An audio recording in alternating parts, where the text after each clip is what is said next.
undangan makan dari orang yang tidak jelas penghasilannya. Ini sama.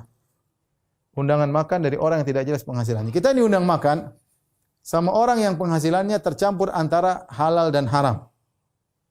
Contoh, misalnya kerja di bank konvensional, riba, tapi punya supermarket misalnya. Sehingga penghasilannya dari yang halal ada, dari haram yang ada, ya. Bagaimana hukum kita makan makanan yang dia kasih kepada kita? Maka ada khilaf.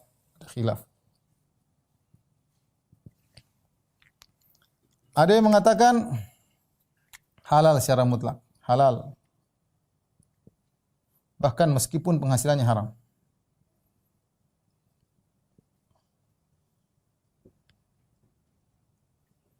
Haram semuanya. Yang haram dia, yang halal kita. Enggak ada masalah. Dia yang haram. Kita bagian makan halal. Ini pendapat. Ya. Ada yang mengatakan pendapat kedua, ditinjau mana yang mendominasi. Mana yang mendominasi.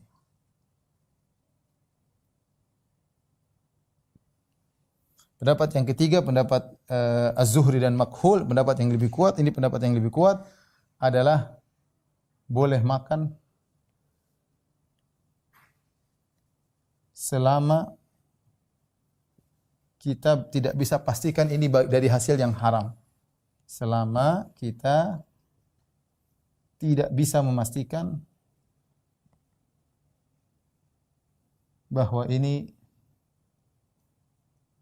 dari hasil yang haram, dari hasil yang bagian haram. Yang bagian haram. Contoh, dia undang saya makan. Ustaz, ini Masya Allah Ustaz, ini kambing guling Ustaz. Terus ini nasi putih Ustaz.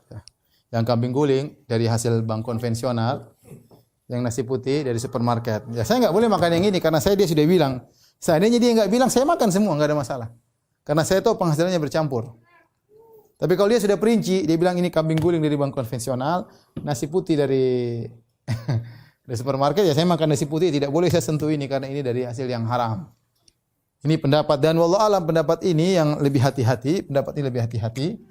Meskipun ada yang mengatakan boleh secara mutlak, namun ada yang mengatakan ini ijma ulama. Tapi maksud saya ini contoh perkara yang haram, ya, yang syubhat. Contoh ini perkara yang syubhat. Ya. Ada kawan kerja di salah satu instansi yang memang instansi tersebut terkenal oleh masyarakat ada inilah korupsinya. Maka dia ajak seorang ustadz makan. Begitu makan selesai dia mau bayar, ustadznya jangan. Ustadz yang bayar. Dia tersinggung. Kenapa ustadz? Boleh kan saya yang bayar, gantian saya yang apa? Yang traktir. Sepertinya ustadznya ragu mau makan dari hasil dia.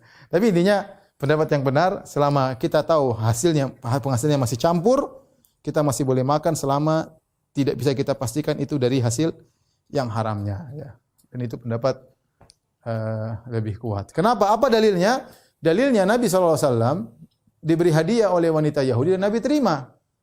Nabi dikasih makan waktu makan kambing, hadiah kambing padahal kami dikasih racun oleh wanita Yahudi. Tapi Nabi terima tidak? Nabi terima. Padahal kita tahu orang Yahudi ma'ruf tukang main riba. Orang Yahudi ma'ruf dari dulu suka main riba. Ternyata dikasih hadiah dari Yahudi, Nabi terima. Nabi terima dikasih dari orang-orang kafir, dikasih dari Raja Muqawqis Mesir, Rasulullah terima. Karena namanya mungkin mereka praktek riba, mungkin mereka jualan khamar, tapi Nabi tetap terima. Ini dalil bahwasanya selama hasilnya masih campur baur, maka kita boleh menerima, kita boleh makan selama masih campur baur. Ya.